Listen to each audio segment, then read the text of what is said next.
Insya Allah akan terbuka 19 juta lapangan pekerjaan untuk generasi muda dan kaum perempuan. 5 juta diantaranya adalah green jobs. Oke, ini janji calon wakil presiden, sekarang wakil presiden 19 juta terbuka. Itu di mana sih, Dok? Ya itu kan angka optimis, kenapa kita tidak? Harus Optimis? yakin dong. Angka optimis. Dari mana angkanya?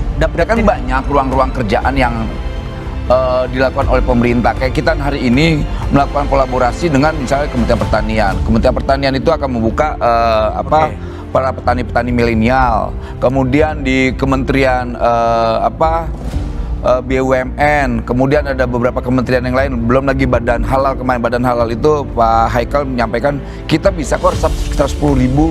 Jadi ruang-ruang lapangan pekerjaan ini memang sedang kita ciptakan, belum lagi nanti ada Danantara. Danantara proyek kerja investasi juga. Pasti serapan tenaganya juga besar. Baik. Wakil Menteri Tenaga Kerja Emmanuel Ebenezer terlihat gagap saat mencoba menjawab janji kampanye Gibran yang akan membuka 19 juta lapangan kerja. Sangat mungkin, siapa yang tidak mungkin. Nah, tinggal begini, negara ini juga harus ramah dengan para pengusaha-pengusaha terkait apa izin. Terkadang izin juga menjadi kendala, karena kan mereka juga cerita ke kita, Pak ini gimana? Kita mau menciptakan lapangan pekerjaan, izinnya dipersulit. Yang mempersulit siapa? Dia nggak tahu tuh birokrat-birokrat itu. Pemerintah. Dia nggak tahu lah, saya nggak mau jawab itu. Yang ngeluarin izin siapa? Dia nggak tahu. Makanya saya kadang-kadang heran, kita bernegara udah kayak ormas, kayak LSM. Oke. Nah ini yang membuat kita sebetulnya sedikit prihatin lah ya. Problem bangsa ini nih, preman, ormas, belum lagi izin-izin yang dipersulit. Ya akhirnya merusak apa? Investasi kita. Seharusnya kalau pemerintah ramah terhadap investasi, ya sudah dong dikasih kelonggaran. Nah, aparat penegak hukumnya kan hari ini luar biasa.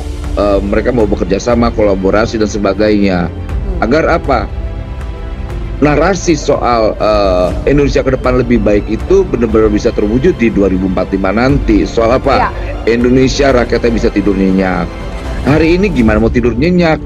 Baru bangun pabrik, nurunin semen, minta duit. Baru masukin besi, minta duit. Belum lagi ulang tahun ormas, minta duit.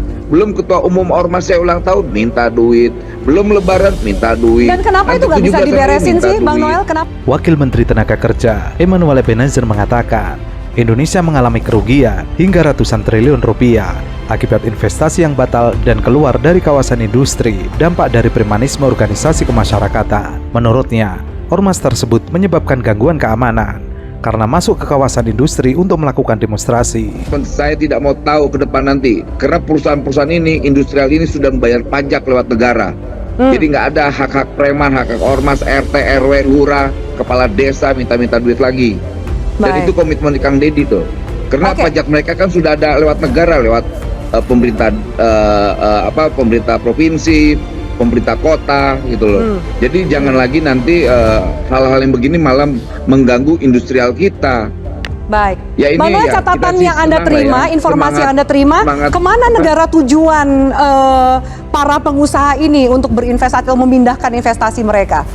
Kebanyakan lari kemana investasi ini? Vietnam. Ya banyak kan ke Vietnam, ya nggak pernah demo-demo.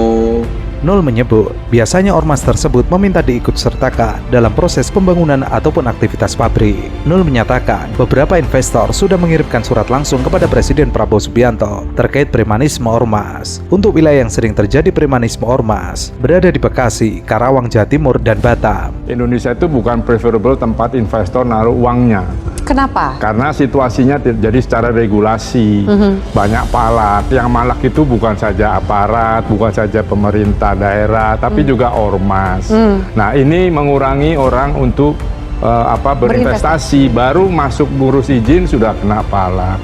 Nanti terus dan seterusnya sampai saat sudah beroperasi juga ada yang datang. Anda tolong bantu ini, kalau enggak nanti di demo. Ada konsekuensinya lah gitu ya. Jadi ini membuat kita industri kita semakin terpuruk. Kita dulu punya industri tekstil paling besar di ASEAN.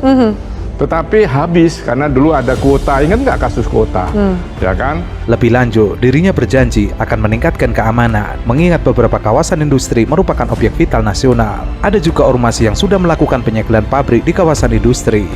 kemudian lagi kasus thrifting, Ya. ya kan? Nah, itu baju bekas masuk semua, habis kita. Jadi kita itu bukan negara agraris tidak, negara industrialis tidak.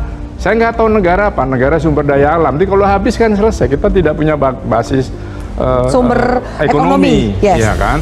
Nah, jadi sekali lagi kan contoh.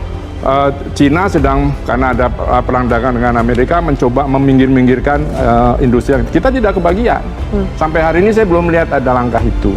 Banyak ada ke Vietnam, ke Thailand gitu ya. Jadi kita selain memang dunia seperti ini, rantai pasok dan sebagainya, tetapi kita harus memperbaiki sistem investasi kita. Ada Menteri Investasi, Ya. ada Menko-nya, Ada Danantara lagi ada sekarang. Danantara. Ya. Let's see. Kan INA saja kan tidak terlalu menarik. Bergeliat lah. Ya, nah jadi hal semacam ini perlu diperbaiki.